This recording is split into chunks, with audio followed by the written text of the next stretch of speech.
നമസ്കാരം. Inclusive India യാത്ര തുടരുകയാണ്. ഇന്ന് നമുക്ക് നമ്മുടെ ഇന്ത്യയുടെ അതിർത്തി മേഖലകളിലേക്കൊക്കെ ഒന്ന് പോയിട്ട് വരാം. നമ്മുടെ ബോർഡർ സെക്യൂരിറ്റി ഫോഴ്സാണ് ലോകത്തിലെ ഏറ്റവും വലിയ ബോർഡർ ഫോഴ്സ്.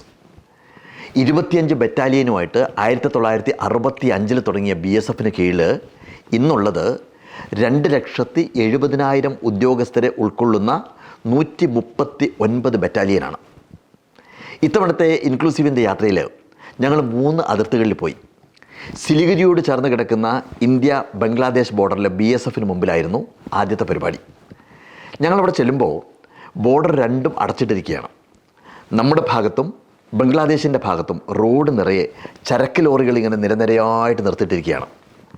ആ ചരക്ക് ലോറികൾക്ക് മാത്രം കടന്നു പോകാൻ വേണ്ടിയിട്ട് ബംഗ്ലാബന്ധ ബോർഡർ, അതാണ് അതിന് അറിയപ്പെടുന്നത്. ആ ബോർഡറിൽ 0 പോയിൻറ്റ് രാവിലെ 10 മണിക്ക് തുറന്ന് 4 മണിക്ക് അടയ്ക്കും. ഞങ്ങളവിടെ ചെല്ലുമ്പോൾ നമ്മുടെ ഇന്ത്യയുടെ BSFും അതുപോലെ തന്നെ ബംഗ്ലാദേശിൻ്റെ BGBയും അതിർത്തികളിൽ ഇങ്ങനെ വിഹരിക്കുന്ന നേരമായിരുന്നു. ആലോചിക്കണം, ആരോ വരച്ചിട്ട് അതിർരേഖകളുടെ അപ്പുറത്തേക്കോ ഇപ്പുറത്തേക്കോ എതിർ രാജ്യക്കാർക്ക് ഒരു കാലെടുത്ത് വെക്കാനുള്ള അധികാരം പോലും ഇല്ല. ആ കാഴ്ചയും കണ്ട് BSF ഉദ്യോഗസ്ഥരുടെ മുമ്പിൽ ഇൻക്ലൂസിവിറ്റിയുടെ മാജിക്കും കാണിച്ചാണ് ഞങ്ങൾ അവിടുന്ന് യാത്ര തുടർന്നത്. ഇനി ജമ്മുവിലെ സജേത്കർ ബോർഡറിൽ കുറച്ചുകൂടി കർക്കശമാണ് കാര്യങ്ങൾ. BSFുകാർ നമ്മളോടൊപ്പം ഇങ്ങനെ വന്ന് നിൽക്കും. എന്നും നമുക്ക് അവിടെ പരേഡ് ഉണ്ടെങ്കിലും പാകിസ്ഥാൻ അവിടെ പരേഡ് നടത്തുന്നില്ല. കാരണം നമ്മുടെ മേഖല കൂടി പാകിസ്ഥാൻ്റെ ഭാഗമാണ് എന്നാണ് അവർ വാദിക്കുന്നത്. അശ്വിൻ എന്നൊരു മലയാളി BSFുകാരൻ അവിടെ നിന്ന് പരിചയപ്പെട്ടു. അദ്ദേഹമാണ് ഈ വിവരങ്ങളെല്ലാം പറഞ്ഞത്. 100 വർഷം പഴക്കമുള്ള ഒരു ആൽമരമുണ്ട് കൃത്യം ആ ബോർഡറിൽ. നമുക്ക് ഈ ബോർഡറിനപ്പുറത്തേക്ക് കാൽപാദം വെക്കാൻ അധികാരമില്ലെങ്കിലും ആ ആൽമരത്തിൻ്റെ മുകളിൽ കൂടുകൂട്ടിയ പക്ഷികൾക്ക് എങ്ങോട്ട് വേണമെങ്കിലും ഇങ്ങനെ പറന്ന് നടക്കാം. ചില പട്ടികൾ ആ അതിർത്തികളിൽ സുഖമായിട്ട് അങ്ങോട്ടും ഇങ്ങോട്ടും ഇങ്ങനെ ഓടിക്കളിക്കുന്നത് ഞങ്ങൾ കണ്ടു. അപ്പോൾ ആർക്കാണ് സ്വാതന്ത്ര്യം ഉള്ളത്? നമുക്കോ അതോ ഈ പക്ഷികൾക്കോ?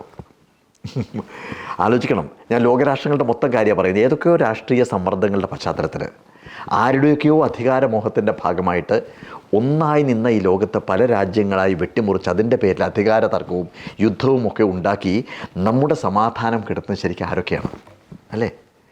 ഇന്ത്യയെയും പാകിസ്ഥാനെയും വെട്ടിമുറിക്കാൻ വേണ്ടിയിട്ട് റാഡ്ക്ലിഫിനെ അന്നത്തെ വൈസ്രോയ് ആയ മൗണ്ട് ബാറ്റൻ പ്രഭു ഏൽപ്പിക്കുന്ന ഒരു രംഗം ഈ സ്വാതന്ത്ര്യം അർദ്ധരാത്രിയിൽ എന്ന പുസ്തകത്തിൽ നാടകീയമായിട്ട് വിവരിക്കുന്നുണ്ട്.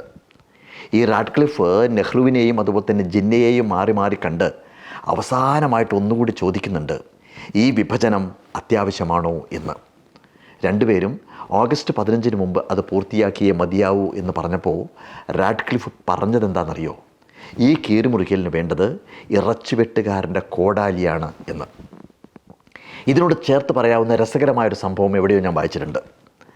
നമ്മുടെ ഇന്ത്യയുടെയും അതുപോലെ തന്നെ പാകിസ്ഥാൻ്റെയും അതിർത്തിയിൽ നേരത്തെ പറഞ്ഞ ആൽമരത്തിനെ പോലെ ഒരു ഭ്രാന്താലയം ഉണ്ടായിരുന്നത്രേ. മുറിക്കുമ്പോൾ ഈ അതിർത്തി രേഖ കൃത്യം അതിന് നടുവിലൂടെ വരും. വിഭജനത്തിന് മുമ്പ് കുറേ പട്ടാളക്കാർ ആ ഭ്രാന്തന്മാരോട് വന്ന് പറഞ്ഞത്രേ, നാളെ രാവിലത്തെ സമയത്തിന് മുമ്പ് നിങ്ങൾ ഏത് രാജ്യത്തേക്ക് വേണമെങ്കിലും നിങ്ങൾക്ക് പലായനം ചെയ്യാം, പക്ഷെ തിരിച്ചു പോകാനും പോരാനും പറ്റില്ല എന്ന്.